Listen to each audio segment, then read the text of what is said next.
Cynhaliwyd adolygiad yn edrych ar gwasanaethau iechyd llygaid gan ganolbwyntio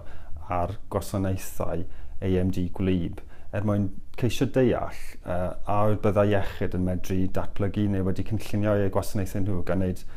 defnydd gorau o'r ystod o wasanaethau sydd ar gael nhw i sicrhau bod cleifion yn cael triniaeth amserol a effeithlon ganddynt. Un o'r prif cyfyddion ni yw bod yna diffyg capacity yn gwasanaethau gofal iechyd llygaid, yn sicr diffyg gallu i wneud siŵr bod pobl yn cael triniaeth yn amserol. Un o'r prif heriau byddai iechyd yw i ddatblygu eu gwasanaethau nhw i wneud yn siŵr bod unigolion a cleifion yn derbyn triniaeth yn amserol ac yn mwyaf effeithlon, gallu'n gynnwys wneud mwy o ddefnydd o ystod o wasanaethau sydd ar gael i'r byddai iechyd mwyn darparu'r gofal hyn yn effeithlol iawn. Yn dilyn yr adolygiad hyn, mae gofyn i bob bod iechyd a Llywodraeth Cymru lunio cynlluniau gweithredu i fynd ati at yr amgylchellion dyn ni wedi gwneud yn y adroddiad ni.